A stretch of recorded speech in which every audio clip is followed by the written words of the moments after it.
उपसभापति के तौर पर सदन को कैसे चलाया, सदन में सदस्य के तौर पर क्या योगदान दिया,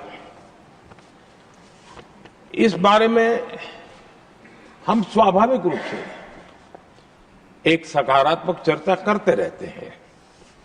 लेकिन सदन के बाहर जनता के बीच वो कैसे अपने लोकतांत्रिक और सामाजिक दायित्वों को निभाते हैं, ये भी हम सार्वजनिक जीवन में जो लोग हैं उनके लिए सचमुच में ध्यान आकर्षित करने वाले विषय हैं और हमने उसको देखना चाहिए। मैं अपने अनुभव से कह सकता हूं उनके काम सराहनीय तो है ही, अनुकरणीय भी है।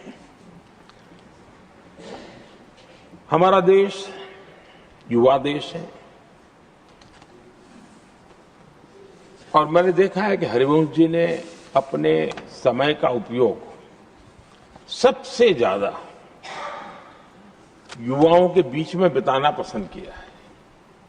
युवाओं को में लगातार गंभीर विषयों पर जागरूकता बने, एक प्रकार से लोक शिक्षा का काम निरंतर चलता रहे, ये अपने आप में वो लगातार करते रहते हैं।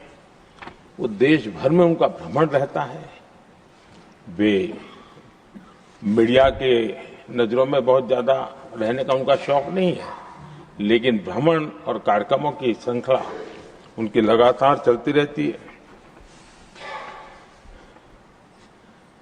2018 में जब उन्होंने राज्यसभा के उपसभापति की भूमिका निभानी शुरू की, उसके बाद जो मेरी जानकारी है, कॉलेजेस और यूनिवर्सिटीज में 350 कार्यक्रम किए हैं।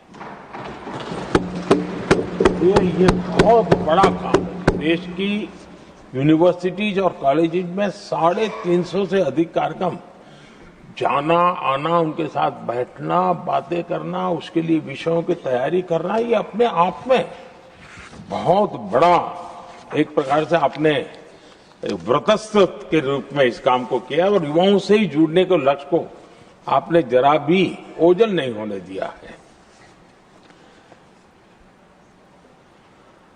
और विकसित भारत का सपना युवाओं के लिए भी क्यों होना चाहिए, इस मूल विषय को अलग अलग तरीके से जिस प्रकार से विद्यार्थियों का मूड हो वो बताते रहते हैं। विद्यार्थियों में, युवा पीढ़ी में एक आत्मविश्वास कैसे पैदा हो, निराशा से वो हमेशा हमेशा बाहर रहे, इन सारे विषयों की चर्चा वो करते हैं। उनके कुछ ऐतिहासिक रेफरेंस के साथ बात करते हैं कि हम ऐसे क्या कारण है कि हम जितनी तेजी से जाना चाहिए था आगे नहीं जा पाए, अब अवसर क्या आया है, सारी बातें वो, और देश कितनी बड़ी छलांग लगा सकता है, ऐसे का आत्मविश्वास भरने का काम उनके द्वारा होता है।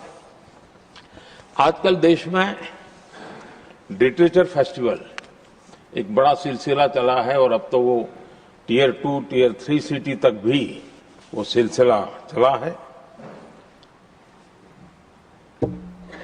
लिटरेचर फेस्टिवल्स में भी हरिवंश जी का अक्सर जाना होता है और उस समाज का उस तबके को भी वो अपने विचारों से प्रभावित करते रहते हैं, प्रेरित करते रहते हैं। आदरणीय सभापति जी, मैंने उनके जीवन का एक प्रसंग जो सुना है, शायद हो सकता है साल वगैरह में मैं बहुत मेरी जानकारी सटीक न भी हो, मैंने सुना है कि 1994 में हरिवंश जी पहली बार विदेश यात्रा की और वो अमेरिका गए।